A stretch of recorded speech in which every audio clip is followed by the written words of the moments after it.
ನಮಸ್ಕಾರ. Praise the lord Jesus. ಎಲ್ಲ ನನ್ನ ಪ್ರೀತಿಯ ದೇವಜನರೇ, ನನ್ನ ಪ್ರೀತಿಯ ಸಹೋದರಿ ಸಹೋದರರೇ, ದೇವಜನರೇ, ನಿಮ್ಮೆಲ್ಲರನ್ನ ಮತ್ತೊಂದು ಹೊಸ ದಿನದಲ್ಲಿ ದೇವರ ವಾಕ್ಯದ ಮೂಲಕವಾಗಿ ಸಂಧಿಸುವುದರಲ್ಲಿ ನಾನು ಸಂತೋಷಿಸುತ್ತೇನೆ. ನೀವು ಕೂಡ ಅಷ್ಟೇ ಒಂದು ಒಳ್ಳೆಯ ಆತ್ಮೀಕತೆಯನ್ನು ಉಳಿಸಿಕೊಳ್ಳುವುದಕ್ಕೆ ದೇವರ ಸಮ್ಮುಖದಲ್ಲಿ ಬಂದಿದ್ದೀರಾ. ದೇವರಾತ್ಮನು ನಿಮ್ಮನ್ನು ಆವರಿಸಿಕೊಳ್ಳಲಿ, ನಿಮ್ಮನ್ನು ಆಶೀರ್ವದಿಸಲಿ. ನೀವು ಚೆನ್ನಾಗಿದ್ದೀರಲ್ಲವ? ಕರ್ತನಿಗೆ ಸ್ತೋತ್ರ ಮಾಡುತ್ತೇನೆ. ನಾನು ನಂಬುತ್ತೇನೆ ನಿಮ್ಮ ಮೇಲೆ ದೇವರ ಕೃಪೆಯು ಆಶೀರ್ವಾದವು ಸದಾ ಇರಲಿ. ಈ ಒಂದು ವಾಕ್ಯಗಳನ್ನು ಕೇಳುತ್ತಾ ಕುಟುಂಬವಾಗಿ, ವೈಯಕ್ತಿಕವಾಗಿ, ಆತ್ಮೀಕವಾಗಿ ಬಲಗೊಳ್ಳುತ್ತಿರುವುದಕ್ಕಾಗಿ ನಾನು ಸಂತೋಷಿಸುತ್ತೇನೆ. ಪ್ರಿಯ ದೇವಜನವೇ, ಈ ಲೋಕದಲ್ಲಿ ಆಯ್ಕೆಗಳು ಅನೇಕವೂ ಇದ್ದಾವೆ. ಈ ಆಯ್ಕೆ ಮಾಡಿಕೊಳ್ಳುವ ಅವಕಾಶ ಇವತ್ತಿನದಲ್ಲ. ಆದಿಯಲ್ಲಿ ಆದಾಮ ಅವಳಿಗೂ ಕೂಡ ದೇವರು ಆಯ್ಕೆ ಮಾಡಿಕೊಳ್ಳುವಂಥ ಅವಕಾಶವನ್ನು ಕೊಟ್ಟಿದ್ದರು. ಹೌದು, ನೀವು ಯಾವ ಮರದ ಹಣ್ಣನ್ನು ತಿನ್ನಬೇಕು ಎಂದು ತೀರ್ಮಾನಿಸಿಕೊಳ್ಳಿರಿ ಎಂದು ಹೇಳಿದರು. ಅದರ ಅರ್ಥ ಈ ಒಂದು ಮರಣವನ್ನುಂಟು ಮಾಡುವ, ಪಾಪವನ್ನುಂಟು ಮಾಡುವಂಥ ಆ ಒಂದು ಮರದ ಹಣ್ಣನ್ನು ತಿನ್ನಬೇಕಂತಲ್ಲ, ಆದರೆ ಅವರಿಗೆ ಆಯ್ಕೆಯ ಅವಕಾಶವಿತ್ತು. ಅನೇಕ ಸಂದರ್ಭಗಳಲ್ಲಿ ಆದಿಕಾಂಡದಿಂದ ಹಿಡಿದು ನೀವು ಪ್ರಕಟಣೆಯ ಗ್ರಂಥದವರೆಗೂ ನೋಡುವಾಗ ವಿಶ್ವಾಸಿಗಳ ಮುಂದೆ, ಭಕ್ತರ ಮುಂದೆ ಆಯ್ಕೆ ಮಾಡಿಕೊಳ್ಳುವಂಥ ಅವಕಾಶವನ್ನು ದೇವರು ಕೊಟ್ಟಿದ್ದಾರೆ. ಈ ಕಾಲದಲ್ಲಿಯೂ ಶಾಪಿಂಗ್ ಮಾಲ್ಗಳಲ್ಲಿ, ಅಂಗಡಿಗಳಲ್ಲಿ, ಜಾಬುಗಳಲ್ಲಿ, ಎಜುಕೇಷನ್ನಲ್ಲಿ, ಎಲ್ಲ ಕಾರ್ಯಗಳಲ್ಲಿ ಕೂಡ ಆಯ್ಕೆ ಮಾಡಿಕೊಳ್ಳುವಂಥ ಅವಕಾಶವನ್ನು ಕೊಟ್ಟಿದ್ದಾರೆ. ನಿಮ್ಮ ನನ್ನ ಜೀವಿತದಲ್ಲಿಯೂ ಕೂಡ ನಾವು ದೈವಿಕವಾಗಿರಬೇಕಾ, ಇಲ್ಲವೇ ದುಷ್ಟತನದಲ್ಲಿರಬೇಕಾ, ದೇವರಿಗೆ ಮೆಚ್ಚುಗೆಯಾಗಿರಬೇಕಾ, ದೇವರಿಗೆ ವಿರೋಧವಾಗಿರಬೇಕಾ? ಇದಕ್ಕೂ ಹೆಚ್ಚಾಗಿ ದೇವರ ವಾಕ್ಯ ನಮಗೆ ನೇರವಾಗಿ ಹೇಳುತ್ತಾ ಇದೆ, ಜೀವ ಮರಣಗಳಿದ್ದಾವೆ, ಆಶೀರ್ವಾದ ಶಾಪಗಳಿದ್ದಾವೆ. ಹೀಗೆ ಅನೇಕ ಕಾರ್ಯಗಳಲ್ಲಿ ದೇವರು ಇವತ್ತು ವಾಕ್ಯದ ಮೂಲಕವಾಗಿ ನಿಮ್ಮ ನನ್ನ ಮುಂದೆ ಇಡುತ್ತಿದ್ದಾರೆ. ಯಾವುದನ್ನು ಆಯ್ಕೆ ಮಾಡಿಕೊಳ್ಳಬೇಕು, ಏನು ಆಯ್ಕೆ ಮಾಡಿಕೊಂಡ್ರೆ ಏನು ಸಂಭವಿಸುತ್ತದೆ, ದೇವರಾತ್ಮನು ಕಿವಿಯುಳ್ಳವನು ಕೇಳಲಿ. ಬನ್ನಿ, ಈ ದಿನದ ಮುಖ್ಯವಾದಂಥ ದೇವರ ವಾಕ್ಯವನ್ನು ಓದಿಕೊಳ್ಳೋಣ. ಧರ್ಮೋಪದೇಶ ಕಾಂಡ ಗ್ರಂಥ 30ನೇ ಅಧ್ಯಾಯ 19ನೇ ವಚನ. ನಾನು ಜೀವ ಮರಣಗಳನ್ನು, ಆಶೀರ್ವಾದ ಶಾಪಗಳನ್ನು ಈಗ ನಿಮ್ಮ ಮುಂದೆ ಇಟ್ಟಿದ್ದೇನೆ. ಇದಕ್ಕೆ ಭೂಮಿಯಾಕಾಶಗಳು ಸಾಕ್ಷಿಗಳಾಗಿರಲಿ. ಆದದರಿಂದ ನೀವು ನಿಮ್ಮ ಸಂತತಿಯವರು ಬದುಕಿಕೊಳ್ಳುವಂತೆ ಜೀವವನ್ನೇ ಆದುಕೊಳ್ಳಿರಿ. ಆಮೇನ್. ಪ್ರಿಯ ದೇವಜನವೇ, ದೇವರು ಮನುಷ್ಯರನ್ನು ಸ್ವತಂತ್ರರಾಗಿ ಉಂಟು ಮಾಡಿದ್ದಾರೆ. ಎಂದಿಗೂ ದೇವರು ನಮ್ಮನ್ನು ದಾಸರಾಗಿ ತಾನೇ ಹೇಳಿದ್ದು ನಡೆಯಬೇಕು ಎನ್ನುವ ಉದ್ದೇಶದಿಂದ ನಮ್ಮನ್ನು ಉಂಟು ಮಾಡಲಿಲ್ಲ. ಆತನ ಕಪಿಮುಷ್ಟಿಯಲ್ಲಿಟ್ಟುಕೊಂಡು, ಆತನ ಬಂಧನ ಹಸ್ತದಲ್ಲಿಟ್ಟುಕೊಂಡು ಬೊಂಬೆ ಆಡಿಸುವ ರೀತಿಯಲ್ಲಿ ಆಡಿಸುವ ಆತನಲ್ಲ. ಅನೇಕರು ಹೇಳುತ್ತಾರೆ, ಬೊಂಬೆ ಆಡಿಸುವ ಆತನೊಬ್ಬನು ಮೇಲಿದ್ದಾನೆ, ನಾವು ಬೊಂಬೆಗಳು ನಮ್ಮನ್ನು ಆಡಿಸುತ್ತಾನೆ ಎಂದು ಹೇಳುತ್ತಾರೆ. ಅದು ಅವರ ನಂಬಿಕೆ. ಆದರೆ ದೇವರು ನಮ್ಮನ್ನು ಹಾಗೆ ತನಗಿಷ್ಟ ಬಂದ ಹಾಗೆ ಆಡಿಸುವವನಲ್ಲ. ನಮ್ಮ ಮುಂದೆ ಇಡುತ್ತಾರೆ, ಅದನ್ನು ಆಯ್ಕೆ ಮಾಡಿಕೊಳ್ಳುವುದು ನಮ್ಮ ಕೆಲಸವಂತೆ. ಇಲ್ಲಿ ತನ್ನ ಭಕ್ತರಿಗೆ, ಇಸ್ರಾಯೇಲರಿಗೆ ದೇವರು ಆ ಕಾಲದಲ್ಲೇ ಹೇಳಿದರು, ನೋಡಿ, ಒಳ್ಳೆಯದು ಇದೆ, ಕೆಟ್ಟದ್ದು ಇದೆ, ದೈವಿಕವಾದದ್ದು ಇದೆ, ದುಷ್ಟತನದ್ದು ಇದೆ. ಇಲ್ಲಿ ವಾಕ್ಯದಲ್ಲಿ ಹೇಳಿದ ಹಾಗೆ ಜೀವವೂ ಇದೆ, ಮರಣವೂ ಇದೆ, ಆಶೀರ್ವಾದವೂ ಇದೆ, ಶಾಪವೂ ಇದೆ, ನಿಮ್ಮ ಮುಂದೆ ಇಡಲ್ಪಟ್ಟಿದೆ. ಯಾವುದನ್ನು ಆಯ್ಕೆ ಮಾಡಿಕೊಳ್ಳುತ್ತೀರಿ? ಆದರೆ ದೇವರ ಆಸೆ ಏನು? ನಾವು ಶಾಪವನ್ನು ಆಯ್ಕೆ ಮಾಡಿಕೊಳ್ಳುವುದಲ್ಲ, ಮರಣವನ್ನು ಆಯ್ಕೆ ಮಾಡಿಕೊಳ್ಳುವುದಲ್ಲ, ಕೆಟ್ಟದ್ದನ್ನು ಆಯ್ಕೆ ಮಾಡಿಕೊಳ್ಳುವುದಲ್ಲ. ಬದಲಾಗಿ ದೇವರು ಆಸೆ ಪಡುವಂಥದ್ದು, ದೇವರು ನಮ್ಮಿಂದ ಎದುರು ನೋಡುವಂಥದ್ದು, ನಾವು ಜೀವವನ್ನು ಆಯ್ಕೆ ಮಾಡಿಕೊಳ್ಳಬೇಕೆಂತಲೂ, ನಾವು ಆಶೀರ್ವಾದವನ್ನು ಆಯ್ಕೆ ಮಾಡಿಕೊಳ್ಳಬೇಕೆಂತಲೂ ದೇವರು ಆಸೆ ಪಡುವಂಥವರಾಗಿದ್ದಾರೆ. ಆದರೆ ನೋಡಿ, ಈ ಒಂದು ಶಾಪವೂ, ಈ ಒಂದು ಮರಣವೂ ಮನುಷ್ಯರಿಗೆ ಬಹಳ ಇಷ್ಟವಾಗಿಬಿಡುತ್ತದೆ. ದೇವರ ಮಾತು ಇಷ್ಟವಾಗುವುದಿಲ್ಲ, ಬದಲಾಗಿ ದುಷ್ಟನ ಮಾತು ಬಹಳ ಇಷ್ಟವಾಗಿಬಿಡುತ್ತದೆ. ಈಗಿನ ಕಾಲದಲ್ಲಿ ನೋಡ್ರಿ, ಸತ್ಯವನ್ನು, ಒಳ್ಳೆಯದನ್ನು, ಯಥಾರ್ಥತೆಯನ್ನು, ನೀತಿವಂತಿಕೆಯನ್ನು, ಪರಿಶುದ್ಧತೆಯನ್ನು ಇವುಗಳನ್ನು ಯಾರು ಆಯ್ಕೆ ಮಾಡಿಕೊಳ್ಳುವುದಿಲ್ಲ. ಬದಲಾಗಿ ಭಕ್ತಿಯ ವೇಷವಿದ್ದು, ಅಂದರೆ ಒಳಗಡೆ ಏನೇ ಇದ್ದರೂ ಹೊರಗಡೆ ತಳುಕು ಬಳುಕು ಜೀವಿತವನ್ನು ಆಯ್ಕೆ ಮಾಡಿಕೊಳ್ಳುತ್ತಾರೆ. ಕೆಲವರು ನನ್ನ ಬಳಿಯಲ್ಲಿ ಹೇಳುತ್ತಾ ಇರುತ್ತಾರೆ, ಪಾಸ್ಟರ್, ಜನರು ಆಕಾರವನ್ನು ನೋಡುತ್ತಾರೆ ಹೊರತು ಅಂತರಂಗವನ್ನು ನೋಡುವುದಿಲ್ಲ, ಮನೆಯನ್ನು ನೋಡುತ್ತಾರೆ ಹೊರತು ಮನಸ್ಸನ್ನು ನೋಡುವುದಿಲ್ಲ, ಒಳ್ಳೆಯತನವನ್ನು ನೋಡುವುದಿಲ್ಲ, ಆದರೆ ಅವರ ಹೊರಗಿನ ತೋರ್ಪಡಿಕೆಯನ್ನೇ ನೋಡುತ್ತಾರೆ. ನಾವು ಏನು ಮಾಡಿದ್ದೀವಿ? ನಮ್ಮಂಥವರಿಗೆ ಬೆಲೆನೇ ಇಲ್ವಾ?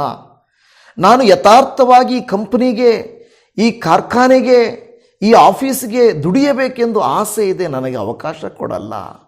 ನಾನು ಒಂದು ಒಳ್ಳೆಯ ರೀತಿಯಲ್ಲಿ ಒಂದು ಒಳ್ಳೆ ಗಂಡನಾಗಿ, ಒಳ್ಳೆ ಹೆಂಡತಿಯಾಗಿರಬೇಕಂತ ಆಸೆ ಇದೆ, ಆದರೆ ಮುಖ ನೋಡುತ್ತಾರೆ, ಮನಿ ನೋಡುತ್ತಾರೆ, ಮನಸ್ಸು ನೋಡೋದಿಲ್ಲ. ಒಳ್ಳೆ ಹಂದವುಳ್ಳವರನ್ನ ನೋಡಿ ಮದುವೆ ಮಾಡಿಕೊಳ್ಳುತ್ತಾರೆ. ಸಣ್ಣಗೆ, ತೆಳ್ಳಗೆ, ಬೆಳ್ಳಗೆ ನಾಟಕ ಮಾಡೋರು, ಕುಟುಂಬಗಳನ್ನು ಒಡೆಯೋರು, ಕೆಟ್ಟದ್ದನ್ನು ಮಾಡೋರು, ಸ್ವಾರ್ಥವಾಗಿರುವಂಥ ಹೆಣ್ಣು ಮಕ್ಕಳನ್ನು, ಗಂಡು ಮಕ್ಕಳನ್ನು ಆಯ್ಕೆ ಮಾಡಿಕೊಳ್ಳುತ್ತಾರೆ. ಮನಸ್ಸಿರುವ ನಮ್ಮಂಥವರನ್ನು ಆಯ್ಕೆ ಮಾಡಿಕೊಳ್ಳುವುದಿಲ್ಲ. ಇಂಥ ಮಾತುಗಳನ್ನು ಮದುವೆ ಆಗದೇ ಇರುವಂಥವರು, ಕೆಲಸ ಸಿಗದೇ ಇರುವಂಥವರು, ಜೀವಿತವನ್ನು ಕಟ್ಟಿಕೊಳ್ಳಲಿಕ್ಕೆ ಆಗದೇ ಇರುವಂಥವರು ಹೇಳುತ್ತಾರೆ, ನಮ್ಮಂಥವ್ರನ್ನೆಲ್ಲ ಯಾರು ಆಯ್ಕೆ ಮಾಡಿಕೊಳ್ಳುತ್ತಾರೆ ಪಾಸ್ಟ್ರೆ? ನಮ್ಮಂಥವ್ರನ್ನ ಯಾರು ಇಷ್ಟಪಡ್ತಾರೆ? ಎಲ್ಲರೂ ಬೆಳ್ಳಗಿನ ತೋಳನ್ನು ನೋಡುತ್ತಾರೆ. ತೋಲು ಅಂದರೆ ಚರ್ಮವನ್ನು ನೋಡುತ್ತಾರೆ ಹೊರತು ನಿಜವಾಗಿ ಚರ್ಮದ ಹಿಂದೆ ಇರುವ ಮನಸ್ಸನ್ನು ನೋಡೋದಿಲ್ಲ, ಯಥಾರ್ಥತೆಯನ್ನು ನೋಡೋದಿಲ್ಲ, ಒಳ್ಳೆತನವನ್ನು ನೋಡೋದಿಲ್ಲ ಅಂತ ಹೇಳುತ್ತಾರೆ. ಪ್ರೀತಿಯ ದೇವಜನವೇ, ಮನುಷ್ಯರ ಆಯ್ಕೆ ಕಣ್ಣಿನ ದೃಷ್ಟಿಯ ಮೇರೆಗೆ ಇರುತ್ತದೆ, ಹೌದಲ್ವಾ?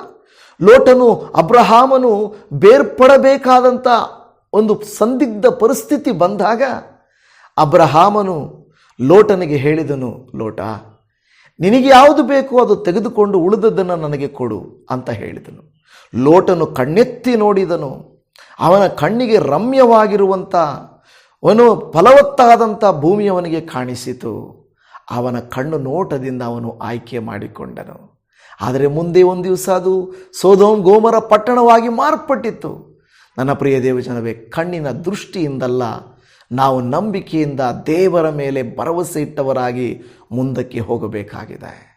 ಅನೇಕರು ನೋಡ್ರಿ, ಈ ಅಡ್ವರ್ಟೈಸ್ಮೆಂಟ್ಗಳನ್ನು ನೀವು ನೋಡ್ರಿ, ಅಂದವಾಗಿರುವಂಥ ಹೀರೋಯಿನ್ಗಳನ್ನು, ಹ್ಯಾಂಡ್ಸಮ್ ಆಗಿರುವಂಥ ಹೀರೋಗಳನ್ನು, ಹೆಸರುವಾಸಿಯಾಗಿರುವ ವ್ಯಕ್ತಿಗಳನ್ನು ಅವರು ತರಿಸಿ ಕುಡಿಯುವಂತೆ ನಾಟಕ ಮಾಡ್ತಾರೆ, ಉಪಯೋಗಿಸುವಂತೆ ನಾಟಕ ಮಾಡ್ತಾರೆ. ನಿಜವಾಗಿ ಅವರು ಉಪಯೋಗಿಸುವುದಿಲ್ಲ. ಅಂಥವ್ರನ್ನ ಮನುಷ್ಯರು ನಂಬಿ ಅವುಗಳನ್ನೇ ತೆಗೆದುಕೊಳ್ಳುತ್ತಾರೆ. ನಿಜವಾದ ಪ್ರಾಡಕ್ಟ್ಸನ್ನು, ನಿಜವಾದಂಥ ಸಾಮಗ್ರಿಗಳನ್ನು ತೆಗೆದುಕೊಳ್ಳುವುದಿಲ್ಲ. ಇವತ್ತು ದೇವರು ನಿಮಗೂ ನನಗೆ ಹೇಳುತ್ತಿರುವಂಥ ಮಾತು, ಮಕ್ಕಳೇ, ಬೇಗನೆ ಆಶೀರ್ವಾದ ಬರುವ, ಬೇಗನೆ ಮಾರು ಮನಸ್ಸು ಅಂದರೆ ಮಾಯ ಮಾತುಗಳನ್ನು ಹೇಳುವಂಥ ಅವುಗಳನ್ನು ನೀವು ನಂಬಬೇಡ್ರಿ, ಯಥಾರ್ಥವನ್ನು, ಸತ್ಯವನ್ನು ನಂಬಿರಿ ಎಂದು ಹೇಳುತ್ತಾರೆ. ಈಗ ಕೆಲವರು ಅಂದುಕೊಳ್ಳುತ್ತಾರೆ, ಯಾವುದು ಆಶೀರ್ವಾದಕರವಾದದ್ದು, ಯಾವುದು ಆಶೀರ್ವಾದವಿಲ್ಲದೆ ಇದ್ದು, ಯಾವುದು ದೇವರಿಗೆ ಇಷ್ಟ, ಯಾವುದು ಇಷ್ಟ ಇಲ್ಲದೆ ಇರುವುದು, ಇದು ಹೇಗೆ ನನಗೆ ಅರ್ಥ ಆಗುತ್ತದೆ? ನನ್ನೇನಷ್ಟು ಮೇಧಾವಿಯಲ್ಲ, ಪಂಡಿತಳಲ್ಲ, ನನಗೆ ಗೊತ್ತಿಲ್ಲ ಅಂತ ನೀವು ಅಂದುಕೊಳ್ಳಬಹುದು.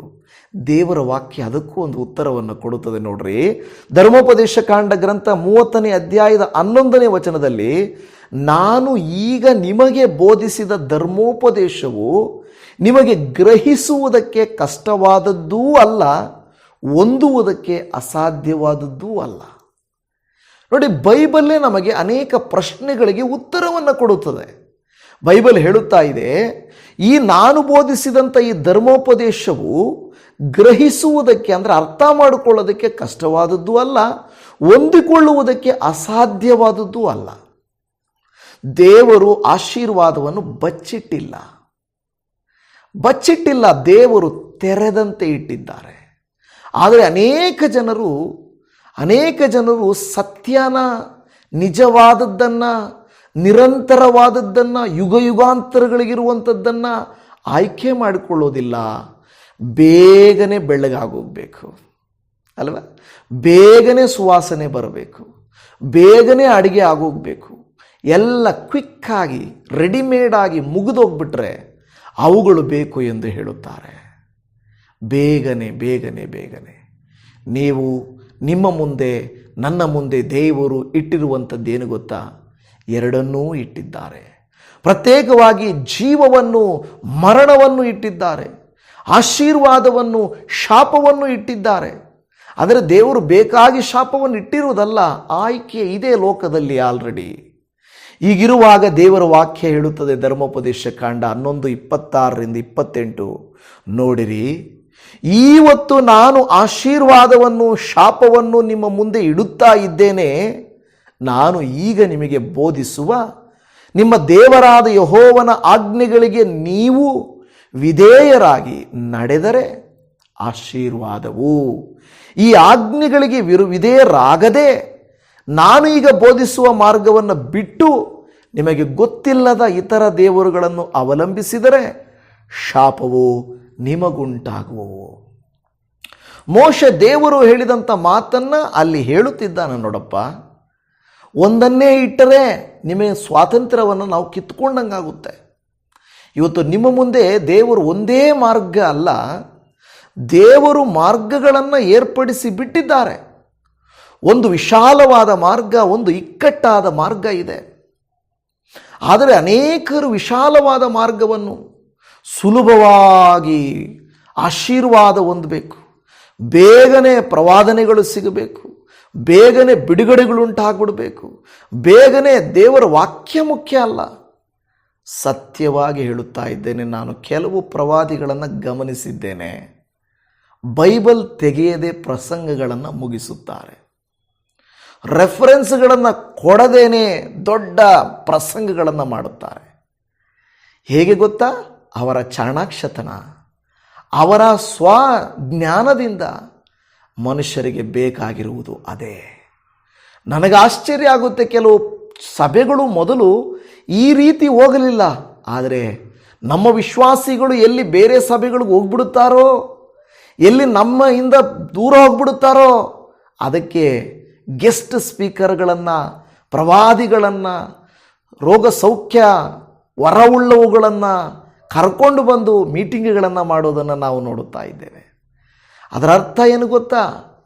ಜನರು ನಮ್ಮನ್ನು ಬಿಟ್ಟು ಹೋಗಬಾರದಂತ ಇವರು ಬೇರೆಯದನ್ನು ಆಯ್ಕೆ ಮಾಡಿಕೊಳ್ಳುತ್ತಿದ್ದಾರೆ. ನನ್ನ ಪ್ರಿಯ ದೇವಜನರೇ, ನಾನು ಪ್ರವಾದಿಗಳಿಗೆ ಇವರಿಗೆ ವಿರೋಧ ಅಲ್ಲ, ಬಟ್ ಜನರ ಮನಸ್ಥಿತಿಯನ್ನು ನಾನು ನೋಡುವಾಗ ನನಗೆ ಬೇಸರಿಕೆಯಾಗುತ್ತದೆ. ವಾಕ್ಯವನ್ನು ವಿವರಿಸುವುದನ್ನು ಆಲಿಸುವುದಕ್ಕೆ ಮನಸ್ಸಿಲ್ಲ. ನೋಡಿ, ಇಲ್ಲಿ ವಾಕ್ಯ ಹೇಳುತ್ತಾ ಇದೆ, ಇವತ್ತು ಆಶೀರ್ವಾದವನ್ನು ಶಾಪವನ್ನು ನಿಮ್ಮ ಮುಂದೆ ಇಡುತ್ತಾ ಇದ್ದೇನೆ. ಈಗ ನಿಮಗೆ ಬೋಧಿಸುವ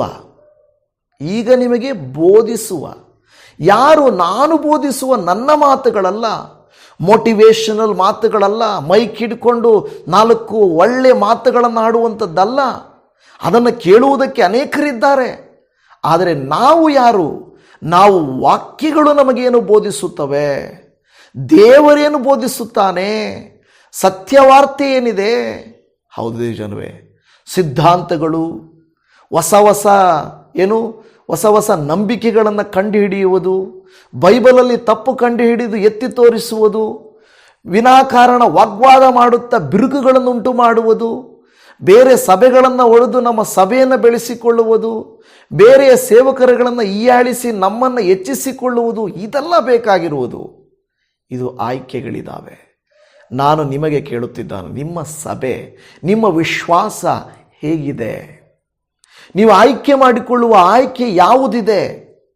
ನಾನು ಕೇಳ್ತಾ ಇದ್ದೇನೆ ದೇವಜನವೇ, ನಿಮ್ಮ ಮುಂದೆ ದೇವರು ಇಟ್ಟಾಗ ದೇವರ ಬೋಧನೆ, ದೇವರ ವಾಕ್ಯ ನಿಮ್ಮ ಆಧಾರವಾಗಬೇಕು. ಮಿಕ್ಕ ಎಲ್ಲ ಸಿದ್ಧಾಂತಗಳು, ಮಿಕ್ಕ ಎಲ್ಲ ರೂಢಿಗಳು, ಸಂಪ್ರದಾಯಗಳು ಇಲ್ಲದೆ ಹೋಗುತ್ತವೆ. ದೇವರ ವಾಕ್ಯವನ್ನೇ ಹಿಡಿದವರು ಎಂದಿಗೂ ಕೂಡ ಬಿದ್ದು ಹೋಗುವುದಿಲ್ಲ. ಈ ಮೋಶೆ ಹೇಳುತ್ತಿದ್ದಾನೆ, ನೋಡಿರಿ, ನಿಮಗೆ ಬೋಧಿಸುವ ನಿಮ್ಮ ದೇವರಾದ ಯೆಹೋವನ ಆಜ್ಞೆಗಳಿಗೆ, ಸ್ವೀಟ್ ಕೋಟೆಡ್ ವರ್ಡ್ಸ್ ಅಲ್ಲ, ರುಚಿಯಾದಂಥ ದೇವರ ವಾಕ್ಯಗಳಲ್ಲ, ಆಜ್ಞೆಗಳು. ಆಜ್ಞೆ ಅಂದ್ರೇನು ಗೊತ್ತಾ? ಪ್ರತಿನಿತ್ಯ ಒಂದು ಒಳ್ಳೆಯ ನಾನು ಪ್ರಾಮಿಸ್ ತೆಗೆದುಕೊಂಡು ವಾಗ್ದಾನವನ್ನು ಹೇಳುವುದಲ್ಲ. ಆಜ್ಞೆ ಅಂದರೆ ಕಮ್ಯಾಂಡ್ಮೆಂಟ್. ಹೊಸ ವರ್ಷದಲ್ಲಿ ಅನೇಕ ಸಭೆಗಳಲ್ಲಿ ಒಂದು ಕಾರ್ಡನ್ನು ಕೊಡುತ್ತಾರೆ. ಒಂದು ಕಡೆ ಪ್ರಾಮಿಸ್ ಇರುತ್ತದೆ, ಇನ್ನೊಂದು ಕಡೆ ಕಮ್ಯಾಂಡ್ಮೆಂಟ್ ಇರುತ್ತದೆ. ಮೊದಲೇನು ಮಾಡ್ತಾ ಇದ್ರು, ಬರೀ ಪ್ರಾಮಿಸ್ ತಗೊಳ್ತಾ ಇದ್ರು ಒಂದೇ ಕಡೆ. ಕೆಲವು ಸೇವಕರುಗಳು ಬರೀ ಪ್ರಾಮಿಸೇನಾ ಅಂದಾಗ ಕಮ್ಯಾಂಡ್ಮೆಂಟ್ ಕೂಡ ಹಿಂದುಗಡೆ ಪ್ರಿಂಟ್ ಮಾಡಲಿಕ್ಕೆ ಪ್ರಾರಂಭಿಸಿದರು.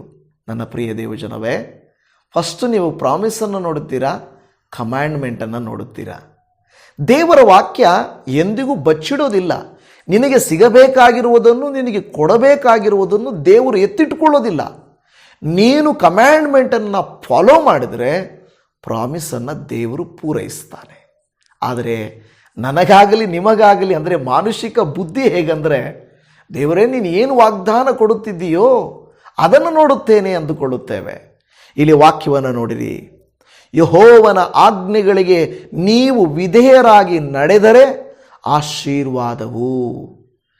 ಮಕ್ಕಳ ಮದುವೆಯನ್ನು, ಮಕ್ಕಳ ವಿದ್ಯಾಭ್ಯಾಸವನ್ನು, ಮಕ್ಕಳ ಭವಿಷ್ಯವನ್ನು ನೆನೆಸಿ ನನ್ನ ಬಳಿಯಲ್ಲಿ ಕೆಲವು ಸಹೋದರರು ಕೇಳ್ತಾ ಇದ್ರು, ಅಯ್ಯ ನನ್ನ ಮನೆಯಲ್ಲಿ ನನ್ನ ಒಡ ಹುಟ್ಟಿದವರಿದ್ದಾರೆ, ನನ್ನ ಮಕ್ಕಳಿದ್ದಾರೆ, ನನ್ನ ಬಂಧುಗಳಿದ್ದಾರೆ, ಇದು ಮದುವೆಯ ಸಮಯ, ಇದು ಅವರ ಭವಿಷ್ಯ ನಿರ್ಧಾರವಾಗುವ ಸಮಯ. ಈಗ ನಾನು ದೀಕ್ಷಾಸ್ನಾನ ತೆಗೆದುಕೊಂಡ್ರೆ, ಈಗ ನಾನು ಸಭೆಯಲ್ಲಿ ಮುಂದುವರೆದರೆ ನಾಳೆ ಅವರ ಮದುವೆಗೂ, ನಾಳೆ ಅವರ ಭವಿಷ್ಯಕ್ಕೂ ಇದು ತೊಂದರೆ ಆಗಬಹುದು. ದಯಮಾಡಿ ಸ್ವಲ್ಪ ಅವಕಾಶ ಕೊಡಿ. ನೀವು ಏನನ್ನು ಆಯ್ಕೆ ಮಾಡಿಕೊಳ್ಳುತ್ತಿದ್ದೀರಾ? ಹೌದು, ನೀವು ಜೀವವನ್ನು, ಆಶೀರ್ವಾದವನ್ನಲ್ಲ, ಶಾಪವನ್ನು, ಮರಣವನ್ನು ಆಯ್ಕೆ ಮಾಡಿಕೊಳ್ಳುತ್ತಾ ಇದ್ದೀರಾ. ಅಂದರೆ ದೇವರು ಅಂಗೀಕಾರ ಮಾಡಿಕೋ ಎಂದು ನಿಮಗೆ ಬಂದರೂ ಕೂಡ ತಳ್ಳಿ ಹಾಕುತ್ತಿದ್ದೀರಾ. ದೇವರ ಆಜ್ಞೆ, ಇದೇ ಶುಭ ದಿನ, ಇದೇ ಒಳ್ಳೆಯ ಸಮಯ, ಇಂದೇ ನೀನು ಯೇಸುವನ್ನು ನಿನ್ನ ಸ್ವಂತ ರಕ್ಷಕನಾಗಿ ಅಂಗೀಕಾರ ಮಾಡಿಕೋ ಎಂದು ದೇವರು ಹೇಳಿದರೆ ನೀನು ಕಾರಣಗಳನ್ನು ಕೊಡುತ್ತಿದ್ದೀಯಾ, ಆಜ್ಞೆಯನ್ನು ಪಾಲಿಸುತ್ತಿಲ್ಲ.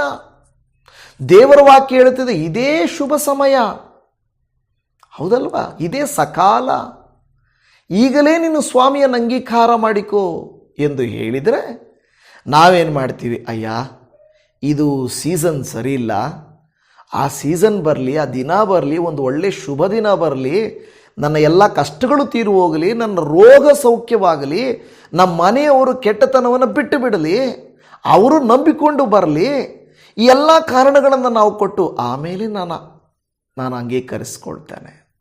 ದೇವರು ವಾಕ್ಯ ಹೇಳ್ತದೆ, ಆಜ್ಞೆ ವಿಧೇಯರಾಗಬೇಕು, ತಳ್ಳಿ ಹಾಕಬಾರದು.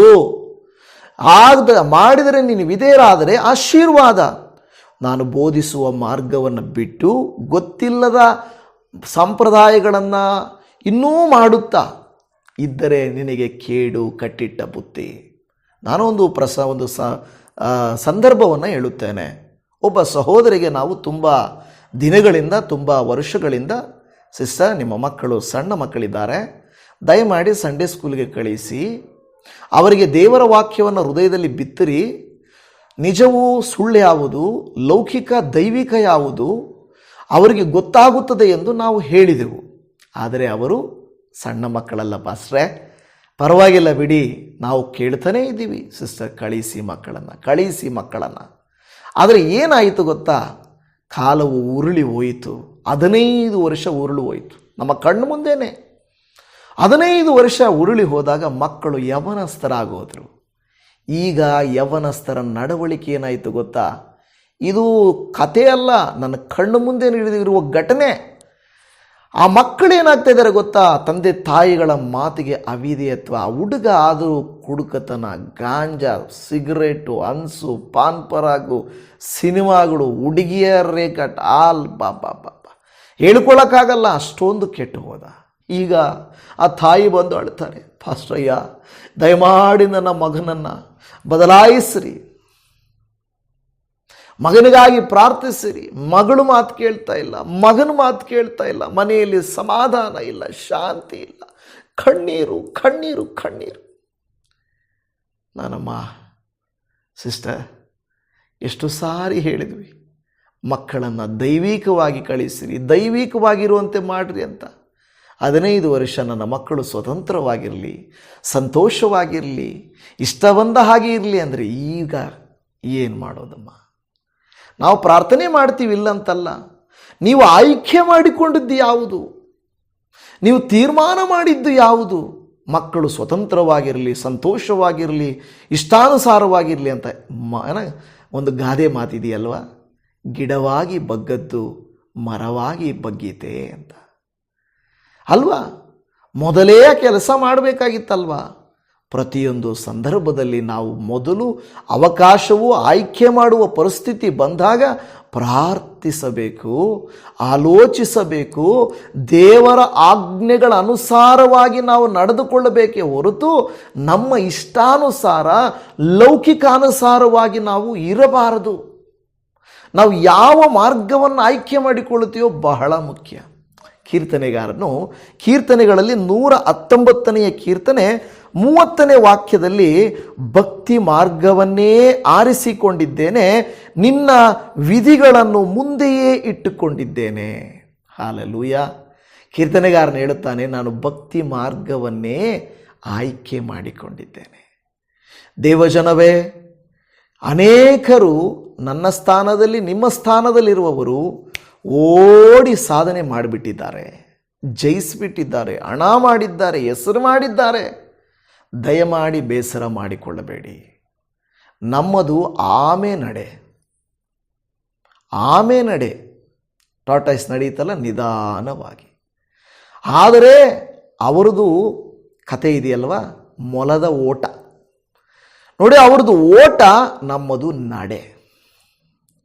ದೇವಜನವೇ, ಓಡುವವರು ಬೇಗ ಹೋಗಿ ಮುಟ್ಟಬಹುದು ಗುರಿ ಎಲ್ಲರಿಗೂ ಸೇಮೆ, ಹೆಚ್ಚು ಕಡಿಮೆ. ಆದರೆ ಆಮೆಯ ನಡೆ ನಿಧಾನವಾಗಿರುತ್ತದೆ, ಸ್ಪಷ್ಟವಾಗಿರುತ್ತದೆ. ಇವತ್ತು ನಿಮ್ಮ ಮುಂದೆ ಲೋಕವು ಅನೇಕ ಕಾರ್ಯಗಳನ್ನು ಇಟ್ಟಿದೆ. ಒಂದು ಕಡೆ ನೀವು ನೋಡ್ತೀರಾ, ಶಾರ್ಟ್ಸಲ್ಲಿ ಅಲ್ಲಿ ಇಲ್ಲಿ ತೋರಿಸ್ತಾ ಇರ್ತಾರೆ, ಒಂದು ಕಡೆ ಬಂಗಾರ, ಇನ್ನೊಂದು ಕಡೆ ಬೈಬಲ್, ಒಂದು ಕಡೆ ಹಣ, ಇನ್ನೊಂದು ಕಡೆ ದೇವರ ವಾಕ್ಯ, ಒಂದು ಕಡೆ ಫ್ಯಾಮಿಲಿ, ಇನ್ನೊಂದು ಕಡೆ ದೇವರು. ಅಂದರೆ ಅದು ಬಂದಾಗ ಓಕೆ, ಆದರೆ ಇವುಗಳನ್ನು ತೋರಿಸ್ತಾರೆ. ಯಾವುದನ್ನು ಆಯ್ಕೆ ಮಾಡಿಕೊಳ್ತೀರಾ? ದೇವರನ್ನೋ ದುಷ್ಟನನ್ನೋ, ಬೈಬಲನ್ನೋ ಮನಿ ಹಣವನ್ನು, ಯಾವುದನ್ನು ಅಂತ ಹೇಳಿ ಹಾಕ್ತಾ ಇರ್ತಾರೆ. ಅದಕ್ಕೆಲ್ಲ ನಾವು ಆಮೇನ್ ಅಂತ ಹಾಕ್ತೀವಿ, ಎಸ್ ಆಮೇನ್ ಅಂತ ಹಾಕ್ತೀವಿ, ಟೈಪ್ ಮಾಡ್ತೀವಿ, ಏನೇನೋ ಮಾಡ್ತೀವಿ. ಆದರೆ ನಿಜವಾದ ಜೀವಿತದಲ್ಲಿ ಮೊಬೈಲನ್ನು ಜಾಸ್ತಿ ಉಪಯೋಗಿಸ್ತೀವ, ಬೈಬಲನ್ನು ಜಾಸ್ತಿ ಉಪಯೋಗಿಸ್ತೀವ? ಆಲಯವನ್ನು ಇಷ್ಟಪಡ್ತೀವ, ಬೇರೆ ಸ್ಥಳವನ್ನು ಇಷ್ಟಪಡ್ತೀವ? ದೈವಿಕತೆಯನ್ನು, ಭಕ್ತಿ ಮಾರ್ಗವನ್ನು ಇಷ್ಟಪಡ್ತೀವ, ಲೌಕಿಕವಾದ ಮಾರ್ಗವನ್ನು ಇಷ್ಟಪಡ್ತೀವ? ಮಾತ್ರ ಬಾಯಲ್ಲಿ ಮಾತ್ರ ನಾವು ಕೆಲವು ಸಾರಿ ಹೇಳೋದು, ನಾನು ದೈವಿಕ, ನಾನು ದೇವರು, ಅಂತೀವಿ. ಅನೇಕ ಕೆಟ್ಟ ಕಾರ್ಯಗಳನ್ನು ಆಯ್ಕೆ ಮಾಡಿಕೊಂಡು ನಿಜವಾಗಿ ಅದು ಒಳ್ಳೆಯದಲ್ಲ. ದೇವರ ಆಜ್ಞೆಗಳನ್ನು ಬಿಟ್ಟು ಸಂಪ್ರದಾಯಗಳನ್ನು ನಿಮ್ಮಲ್ಲಿ ಕೆಲವರು ಮಾಡ್ತಾ ಇದ್ದೀರಾ.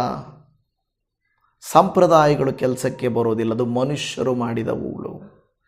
ನೀವೇನೇ ಮಾಡ್ತಾ ಇದ್ರೂ ಅದಕ್ಕೆ ಪ್ರೂಫ್ ಇದೆಯಾ ಅಂತ ನೀವು ನೋಡ್ಕೋಬೇಕು. ನಾನು ಕೇಳ್ತೇನೆ, ನಿಮ್ಮ ತಲೆ ಕೂದಲು ಕೊಡುವುದಕ್ಕೆ ದೇವರ ವಾಕ್ಯದಲ್ಲಿ ಪ್ರೂಫ್ ಇದೆಯಾ? ತೆಂಗಿನಕಾಯಿ ಹೊಡೆಯಲಿಕ್ಕೆ, ಹೂವು ಹಾಕಲಿಕ್ಕೆ, ಊದುಕಡ್ಡಿ ಇಡಲಿಕ್ಕೆ, ವಿಗ್ರಹಗಳನ್ನು ಇಟ್ಟುಕೊಳ್ಳಲಿಕ್ಕೆ, ಬೈಬಲನ್ನು ಪೂಜೆ ಮಾಡೋದಕ್ಕೆ, ಒಂದು ದೇವರ ಮನೆ ಅಂತ ಮಾಡಿ ಅದರಲ್ಲಿ ಎಲ್ಲ ವಿಗ್ರಹಗಳನ್ನು ಇಡಲಿಕ್ಕೆ ದೇವರ ಅನುಮತಿ ಕೊಟ್ಟಿದ್ದಾರಾ ನಿಮಗೆ? ಹೇಳಿ, ಕೊಟ್ಟಿದ್ದಾರಾ? ನಾವು ಯಾವುದನ್ನು ಆಯ್ಕೆ ಮಾಡಿಕೊಳ್ಳುತ್ತಾ ಇದ್ದೇವೆ? ಮನುಷ್ಯರು ನಮ್ಮ ತಲೆಗೆ ತುಂಬಿಸಿದಂಥ ಶಾಪಗಳನ್ನು, ಮರಣಗಳನ್ನು ನಾವು ಆಯ್ಕೆ ಮಾಡಿಕೊಳ್ಳುತ್ತಾ ಇದ್ದೇವೆ. ನೋಡಿ, ವಾಕ್ಯ ಏನು ಹೇಳುತ್ತಲ್ಲಿ? ನೀವು ಹೇಳ್ತಾ ಇದ್ದೇವೆ, ನಿಮಗೆ ಗೊತ್ತಿಲ್ಲದ ಇತರ ದೇವರುಗಳನ್ನು ಅವಲಂಬಿಸಿದರೆ ಶಾಪವು ನಿಮಗುಂಟಾಗುವುದು. ಕೆಲವರು ಹೇಳ್ತಾರೆ, ಇಲ್ಲ ಇದು ಬೈಬಲಲ್ಲಿರುವಂಥ ವಿಗ್ರಹನೇ. ನನಗೊಬ್ಬ ಸಹೋದರಿ ಮೆಸೇಜ್ ಮಾಡಿದ್ರು, ವಿಡಿಯೋ ನೋಡ್ತಾ ಇರ್ಬೋದು ಅವರು. ಪಾಸ್ಟರ್, ನನಗೇನೋ ತುಂಬ ಆಸೆ ಆಗ್ತಾ ಇದೆ, ಯೇಸು ಸ್ವಾಮಿ ಒಂದು ಶಿಲೆ ತೆಗೆದುಕೊಂಡು ಬರಬೇಕಂತ. ನೀವು ಹೇಳಿ ತಗೊಂಡು ಬರಬೇಕಾ ಬೇಡವಾ ಅಂತ. ಯೇಸುವಿನ ವಿಗ್ರಹ ತಂದಿಟ್ಕೋಬೇಕು ಅಂತಿದೆ. ತುಂಬ ನನಗೆ ಆಸೆ ಆಗ್ತಾ ಇದೆ. ಆಸೆ ಅಮ್ಮ, ನಿನ್ನ ಆಸೆ ಅಮ್ಮ, ಹಾಗೆ ಮಾಡ್ಕೊಮ್ಮ ಅಂತ ನಾನು ಹೇಳಬೇಕಾ? ಇಲ್ಲಮ್ಮ, ಅದು ವಾಕ್ಯಾನುಸಾರವಲ್ಲ ಅಂತ ಹೇಳಬೇಕಾ? ನೀವೇ ಹೇಳಿ. ನೀವು ಆ ಜಾಗದಲ್ಲಿದ್ದರೆ ಆಕೆಯನ್ನು ಮೆಚ್ಚಿಸುವುದಕ್ಕೆ? ನಿನ್ನ ಆಸೆ ಅಲ್ವಾ, ಮಾಡಮ್ಮ ಪರವಾಗಿಲ್ಲ ಅನ್ಬೋದು. ಆದರೆ ವಾಕ್ಯ ಹೇಳುತ್ತೆ ದೇವರು ಆತ್ಮಸ್ವರೂಪನಾದವನು. ಹಾಗಾದರೆ ಇವತ್ತು ಈ ವಾಕ್ಯವನ್ನು ಕೇಳುತ್ತಿರುವಂಥ ನಿಮಗೂ ನಾನು ಕೇಳ್ತಾ ಇದ್ದೇನೆ, ನಿಮ್ಮ ನಂಬಿಕೆ ಹೇಗಿದೆ? ದಯಮಾಡಿ ಅರ್ಥ ಮಾಡಿಕೊಳ್ಳಿ. ನಿಮ್ಮನ್ನು ಮೆಚ್ಚಿಸಿ ನಿಮಗೆ ಇಷ್ಟವಾದದ್ದು ನಾನು ಹೇಳಿ ಬೇರೆ ಏನೋ ಹೇಳ್ಬೋದು, ಬಟ್ ನೋ, ದೇವರ ವಾಕ್ಯ ಅದೆಲ್ಲ ಹೇಳ್ತಾ ಇರುವಂಥದ್ದು.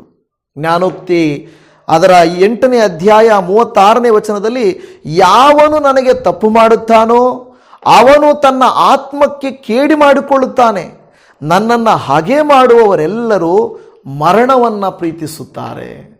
ನೋಡಿ ಎಂಥ ಮಾತು ಹೇಳ್ತಾ ಇದೆ, ಯಾವನು ನನಗೆ ತಪ್ಪು ಮಾಡುತ್ತಾನೋ ಅವನು ತನ್ನ ಆತ್ಮಕ್ಕೆ ಕೇಡು ಮಾಡಿಕೊಳ್ಳುತ್ತಾನೆ. ಇವತ್ತು ಈ ವಾಕ್ಯ ಇಷ್ಟ ಆಗಿಲ್ಲ ಅಂದರೆ ನಿಮ್ಮ ಆತ್ಮಕ್ಕೆ ಅದು ನಷ್ಟವೇ ಹೊರತು ನನಗಲ್ಲ, ನಿಮಗೆ ನಷ್ಟವಾಗುತ್ತದೆ. ಹಾಗೇ ಮಾಡುವವರೆಲ್ಲರೂ ಮರಣವನ್ನು ಪ್ರೀತಿಸುತ್ತಾರೆ.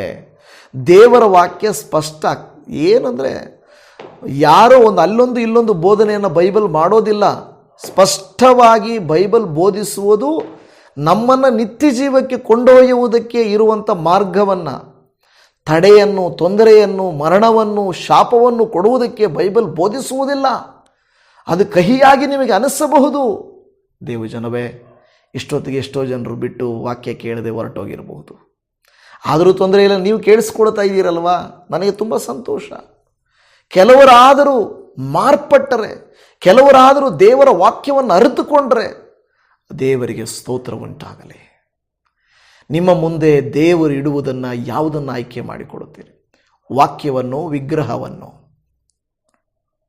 ದೇವರ ಪ್ರೀತಿಯನ್ನು, ಲೋಕದ ಪ್ರೀತಿಯನ್ನು, ಲೋಕದ ಆಶೀರ್ವಾದಗಳನ್ನು, ಪ್ರಸಂಗವನ್ನು, ಇಲ್ಲವೇ ನಿಜವಾದ ಎಚ್ಚರಿಕೆಯ ಮಾತುಗಳನ್ನು, ಯಾವುದನ್ನು ಆಯ್ಕೆ ಮಾಡಿಕೊಳ್ಳುತ್ತೀರಿ? ದೇವರು ಹೇಗೆ ಎಡಗೈ ಬಲಗೈ ಕೊಟ್ಟ ಹಾಗೆ, ಎಡಗಣ್ಣು ಬಲಗಣ್ಣು ಕೊಟ್ಟ ಹಾಗೆ, ಎಡಕಿವಿ ಬಲಕಿವಿ ಕೊಟ್ಟ ಹಾಗೆ, ಎಡಕಾಲು ಬಲಕಾಲು ಕೊಟ್ಟ ಹಾಗೆ ಆಪ್ಷನ್ಸನ್ನು ದೇವರು ಕೊಟ್ಟಿದ್ದಾರೆ. ಆಯ್ಕೆ ಮಾಡಿಕೊಳ್ಳುವ ಆಪ್ಷನ್ಸ್ ಕೊಟ್ಟಿದ್ದಾರೆ. ನಮ್ಮ ಕೈಯಲ್ಲಿದೆ. ಅದಕ್ಕೆ ದೇವರು ವಾಕ್ಯ ಹೇಳಿದೆ, ಇದು ಅರ್ಥ ಆಗದೇ ಇರುವಂಥದ್ದೇನೂ ಅಲ್ಲ, ಅರ್ಥ ಆಗುವಂಥವುಗಳೇ ಅಂತ ಹೇಳ್ತದೆ. ಯೆಹೋಶುವನ ಗ್ರಂಥದಲ್ಲಿ 24:15-16ರಲ್ಲಿ, ಯೆಹೋವನನ್ನು ಸೇವಿಸುವುದು ನಿಮಗೆ ಸರಿ ಕಾಣದಿದ್ದರೆ ಯಾರನ್ನು ಸೇವಿಸಬೇಕೆಂದಿದ್ದೀರಿ? ಇವತ್ತೇ ಆರಿಸಿಕೊಳ್ಳಿರಿ. ಇವತ್ತೇ ಆರಿಸಿಕೊಳ್ಳ್ರಿ. ಯಾರನ್ನು ನೀವು ಸೇವಿಸಬೇಕಂತಿದ್ದೀರಾ? ಅಲ್ಲಿ ಹೇಳುತ್ತಾ ಇದೆ, ಒಂದು ವೇಳೆ ಅನ್ಯ ದೇವತೆಗಳನ್ನು, ಅಮೋರಿಯರ ದೇವತೆಗಳನ್ನು, ಯಾರನ್ನ?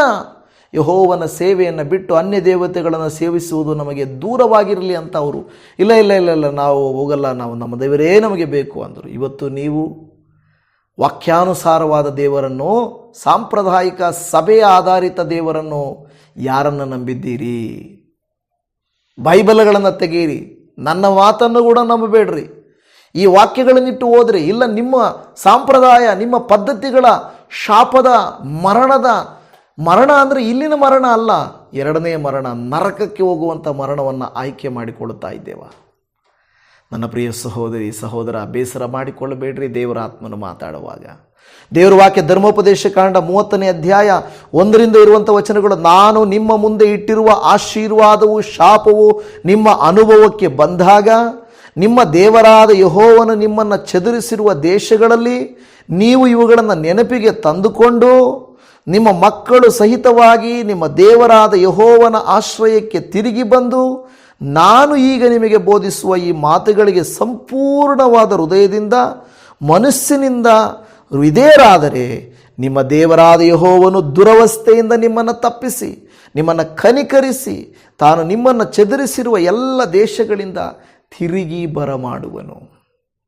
ದೇವರು ವಾಕ್ಯ ಹೇಳುತ್ತದೆ, ನಾನು ನಿಮ್ಮ ಮುಂದೆ ಇಟ್ಟಿರುವ ಆಶೀರ್ವಾದವು ಶಾಪವು ನಿಮ್ಮ ಅನುಭವಕ್ಕೆ ಬಂದಾಗ. ನೆನಪು ಮಾಡಿಕೊಳ್ಳ್ರಿ, ಈಗಲಾದರೂ ಮನ ತಿರುಗಿಕೊಳ್ಳಿರಿ.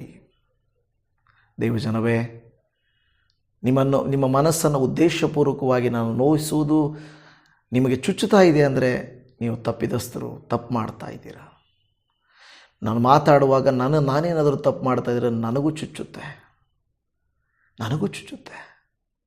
ಇವತ್ತು ದೇವರು ಹೇಳ್ತಾನೆ, ಲೋಕದಲ್ಲಿ ಅನೇಕ ಆಯ್ಕೆಗಳಿದ್ದಾವೆ ಮಗಳೇ, ಯಾವುದನ್ನು ಆಯ್ಕೆ ಮಾಡಿಕೊಡ್ತೀಯ? ತತ್ಕಾಲಕ್ಕೆ ಸುಭಿಕ್ಷವಾಗಿ ಓಟವನ್ನು ಓಡುವಂಥ ಆಶೀರ್ವಾದಗಳನ್ನು, ಲೋಕವನ್ನು ಮೆಚ್ಚಿಸುವ ಆಶೀರ್ವಾದಗಳನ್ನು, ಜನರನ್ನು ಮೆಚ್ಚಿಸುವ ಆಶೀರ್ವಾದಗಳನ್ನು ನೀನು ಅಂಗೀಕರಿಸ್ತೀಯೋ, ಇಲ್ಲವೇ ಜೀವವನ್ನು, ಆಶೀರ್ವಾದವನ್ನು, ನಿರಂತರವಾದದ್ದನ್ನು ಆಯ್ಕೆ ಮಾಡಿಕೊಳ್ಳುತ್ತೀಯೋ ಎಂದು ದೇವರು ಕೇಳ್ತಾ ಇದ್ದಾರೆ. ಕರ್ತನು ತಾನೇ ನಿಮ್ಮ ಜೀವಿತದಲ್ಲಿ ದಿ ಬೆಸ್ಟನ್ನು, ದೈವಿಕವಾದದ್ದನ್ನು, ದೇವರ ಚಿತ್ತಾನುಸಾರವಾದದ್ದನ್ನು, ದೇವರ ಇಷ್ಟಾನುಸಾರವಾದದ್ದನ್ನು ಆಯ್ಕೆ ಮಾಡಿಕೊಳ್ಳಲಿಕ್ಕೆ ದೇವರು ತಾನೇ ಜ್ಞಾನ ಕೊಡಲಿ. ಪ್ರಾರ್ಥಿಸೋಣ. ಪರಮ ತಂದೆಯಾದ ದೇವರೇ, ನಿನ್ನ ಪರಿಶುದ್ಧವಾದ ಕರುಣೆಯ ಕರಕ್ಕೆ ಈ ದೇವ ಜನರೆಲ್ಲರನ್ನ ಒಪ್ಪಿಸಿಕೊಡುತ್ತಾ ಇದ್ದೇನೆ. ಅಪ್ಪ, ಇಷ್ಟರೊಳಗೆ ಕೆಲವರು ವಾಕ್ಯವನ್ನು ಕೇಳುವುದು ಬಿಟ್ಟು ಹೊರಟು ಹೋಗಿರಬಹುದು. ಈ ಉದ್ದವಾದ ಪ್ರಸಂಗಗಳು ಯಾರಿಗೆ ಬೇಕು? ಒಂದು ಆಶೀರ್ವಾದದ ವಾಕ್ಯ, ಒಂದು ಪ್ರವಾದನಾ ವಾಕ್ಯ, ಒಂದು ನಮಗೆ ಮೆಚ್ಚುಗೆಯಾದಂಥ ಮಾತು ಬೇಕಾಗಿತ್ತು ಅಂತ ಅಂದುಕೊಂಡರೆ ಅದು ಶಾಪ, ಅದು ಮರಣ, ಅದು ಲೌಕಿಕ, ಅದು ದುಷ್ಟನ ಕಾರ್ಯಗಳು. ಆದರೆ ವಾಕ್ಯಗಳನ್ನು ಆಧರಿಸಿ ನಿನ್ನ ಆಜ್ಞೆಗಳನ್ನು ಕೈಕೊಂಡು ವಿಧೇಯತೆಯನ್ನು ಸೂಚಿಸುವಾಗ, ಅವುಗಳನ್ನು ಧ್ಯಾನಿಸಿ ಹೃದಯಕ್ಕೆ ತೆಗೆದುಕೊಂಡು ಕಾರ್ಯರೂಪಕ್ಕೆ ಮಾಡುವಾಗ ಅವು ಕರ್ತನೇ ಜೀವವನ್ನುಂಟು ಮಾಡುತ್ತವೆ, ಆಶೀರ್ವಾದವನ್ನುಂಟು ಮಾಡುತ್ತವೆ. ನಿಮಗೆ ಸ್ತೋತ್ರ. ಯೇಸುವಿನ ನಾಮದಲ್ಲಿ ಇವತ್ತು ಈ ವಾಕ್ಯವನ್ನು ಆಲಿಸಿದ ಪ್ರತಿ ಸಹೋದರಿ ಸಹೋದರರು ಇನ್ನು ಮುಂದಾದರೂ ಅಪ್ಪ, ಆಶೀರ್ವಾದವು ಜೀವವುಳ್ಳ ಕಾರ್ಯಗಳನ್ನು ಮಾತ್ರ ನನ್ನ ಆಯ್ಕೆ ಮಾಡಿಕೊಳ್ಳುವಂತೆ ಮಾಡು. ಉಳಿದವುಗಳು ನನಗೆ ಬೇಕಾಗಿಲ್ಲ. ಅದೆಷ್ಟು ಉನ್ನತವಾಗಿದ್ದರೂ, ಎಂಥ ದೊಡ್ಡ ಆಫರ್ ಆಗಿದ್ದರೂ, ಎಷ್ಟು ದೊಡ್ಡ ಆಶೀರ್ವಾದವಾಗಿದ್ದರೂ ನಿನ್ನ ವಾಕ್ಯಾನುಸಾರವಾಗಿ ಇಲ್ಲದೇ ಇರುವಂಥದ್ದು ನನಗೆ ಬೇಡ. ನಿನ್ನ ಚಿತ್ತಾನುಸಾರವಾಗಿರುವಂಥದ್ದು ಇಲ್ಲದೇ ಇರುವಂಥದ್ದು ಬೇಡ. ಲೋಕಾನುಸಾರವಾದದ್ದು ನನಗೆ ಬೇಡ. ದುಷ್ಟನು ಮೇಲುಗಡೆ ಅಪ್ಪ ದೇವರೇ ಕೋಟೆಡ್ ಮಾಡಿ ಕೊಟ್ಟಿರುವಂಥದ್ದು ನನಗೆ ಬೇಡ. ಯಥಾರ್ಥವಾದದ್ದು ಬೇಕಪ್ಪ. ನಿನ್ನ ಆಜ್ಞಾನುಸಾರವಾದದ್ದು ಬೇಕು, ನಿನ್ನ ಚಿತ್ತಾನುಸಾರವಾದದ್ದು ಬೇಕು. ಅದಕ್ಕಾಗಿ ಪ್ರಾರ್ಥಿಸ್ತಾ ಇದ್ದೇವೆ ದೇವರೇ. ಅಪ್ಪ, ಇಷ್ಟವರೆಗೂ ವಾಕ್ಯಗಳನ್ನು ಕೇಳಿದ ಈ ಭಕ್ತರಿಗೆ ಆಶೀರ್ವಾದವೂ ಜೀವವೂ ಉಂಟಾಗಬೇಕೆ ಹೊರತು ಬೇರೆ ಇದಲ್ಲಪ್ಪ. ದಯಮಾಡಿ ಈ ದಿನವೆಲ್ಲ ಇವರ ಸಂಗಡ ಇರಲಿ. ಇವರ ಶಾರೀರಿಕ ನ್ಯೂನ್ಯತೆಗಳನ್ನು ತೆಗೀರಿ. ಮುಪ್ಪಿನ ಪ್ರಾಯದಲ್ಲಿರುವಂಥ ಬಲಹೀನತೆಗಳನ್ನು, ಕುಟುಂಬದಲ್ಲಿರುವಂಥ ಎಲ್ಲ ಬಿರುಕುಗಳನ್ನು, ದೇವರೇ ಕಷ್ಟಕರವಾಗಿರುವ ಸಾಲ ಭಾರಗಳನ್ನು, ಒತ್ತಡಗಳನ್ನು, ದೇವರೇ ಸಂಕಟಗಳನ್ನು ತೆಗೆದು ಬಿಡ್ರಿ. ಶತ್ರುಕಾಟ, ಶಾಪದ ಕೃತ್ಯಗಳು, ಎಲ್ಲ ಸಂಕೋಲೆಗಳು ಯೇಸು ಕ್ರಿಸ್ತನ ನಾಮದಲ್ಲಿ ಬಿಡುಗಡೆ ಉಂಟಾಗಲಿ. ಯೇಸುವಿನ ರಕ್ತದಲ್ಲಿ ಜಯ, ಯೇಸುವಿನ ನಾಮದಲ್ಲಿ ಜಯ. ಯೇಸುವೇ, ನೀನು ಈ ದೇವ ಜನರನ್ನು ಸಮಯವನ್ನು ಕೊಟ್ಟು ವಾಕ್ಯವನ್ನು ಧ್ಯಾನ ಮಾಡಿದ್ದಕ್ಕಾಗಿ ಸ್ತೋತ್ರ ಮಾಡುತ್ತಾ ಇದ್ದೇನೆ. ಬರೋ ದಿನಮಾನಗಳಲ್ಲಿ ಕೂಡ ನೀವು ಇವರನ್ನು ಅನುಗ್ರಹಿಸಿ ನಿನ್ನ ಮಹಿಮೆಯಿಂದ ತುಂಬಿಸುತ್ತೀರೆಂಬುದಾಗಿ, ನೀನು ತಾನೇ ಇವತ್ತಿನ ವಾಕ್ಯಾನುಸಾರವಾಗಿ ನಡೆಯುವುದಕ್ಕೆ ಇವರಿಗೆ ಸಹಾಯ ಮಾಡಿಕೊಟ್ಟು, ದೇವರೇ, ಇಸ್ರಾಯೇಲರನ್ನು ಕಾನಾನ್ ದೇಶಕ್ಕೆ ಸೇರಿಸಿದ ಹಾಗೆ ನಮ್ಮನ್ನು ಪರಮ ಕಾನಾನಿಗೆ ಸೇರುವ ತನಕ ನಮ್ಮನ್ನು ನಡೆಸು, ಬಲಪಡಿಸು, ಉದ್ಧರಿಸು. ನೋವುಗಳನ್ನು ತೆಗೆಯಿರಿ, ಭಾರಗಳನ್ನು ತೆಗೆಯಿರಿ. ದೇವರೇ, ನಮ್ಮ ಜೀವಿತಗಳಲ್ಲಿ ಆಶೀರ್ವಾದಗಳನ್ನು ಕೊಟ್ಟು ನಮ್ಮನ್ನು ನಿನ್ನ ಮಹಿಮೆಗಾಗಿ ಉಪಯೋಗಿಸಿಕೊಳ್ಳಬೇಕೆಂಬುದಾಗಿ, ಕರುಣೆಯ ಕರ್ತನು, ಕೃಪೆಯುಳ್ಳ ದೇವರು, ಅದ್ಭುತ ಸ್ವರೂಪನಾದ ಯೇಸುವಿನ ಮಧುರವಾದ ನಾಮದಲ್ಲಿ ಪ್ರಾರ್ಥಿಸ್ತೇವೆ ತಂದೆಯೇ. ಆಮೇನ್, ಆಮೇನ್, ಆಮೇನ್. ನನ್ನ ಪ್ರಿಯ ದೇವಜನವೇ, ಇದುವರೆಗೂ ವಾಕ್ಯವನ್ನು ಆಲಿಸಿದ್ದಕ್ಕಾಗಿ, ಪ್ರಾರ್ಥಿಸಿದ್ದಕ್ಕಾಗಿ ನಿಮಗೆ ಧನ್ಯವಾದಗಳು. ದಯಮಾಡಿ ಮೇ 1ನೇ ತಾರೀಕು ಇರುವಂಥ ನಮ್ಮ ಒಂದು ಪ್ರಾರ್ಥನಾ ಕೂಟಕ್ಕಾಗಿ ನೀವು ಪ್ರಾರ್ಥಿಸಿರಿ. ಆ ಪ್ರಾರ್ಥನೆಯಲ್ಲಿ ಯಾರಾದರೂ ಹತ್ತಿರದಲ್ಲಿದ್ದರೆ ವಿಜಯಪುರ ದೇವನಹಳ್ಳಿ ತಾಲೂಕು ನಮ್ಮ ಮೋಕ್ಷ ಮಾರ್ಗ ಆರಾಧನಾ ಕೇಂದ್ರದಲ್ಲಿ ನಾವು ಒಂದು ದಿನದ ಪ್ರಾರ್ಥನಾ ಕೂಟವನ್ನು ಇಟ್ಟುಕೊಂಡಿದ್ದೇವೆ. ನಿಮಗೆ ಸಾಧ್ಯವಾದರೆ ನೀವು ಇದರಲ್ಲಿ ಭಾಗವಹಿಸ್ಬೋದು. ದೇವರು ನಿಮ್ಮನ್ನು ಆಶೀರ್ವದಿಸಲಿ. ನಿಮ್ಮೆಲ್ಲರಿಗೂ ಶಲೋಮ್. Praise the Lord Jesus. Amen.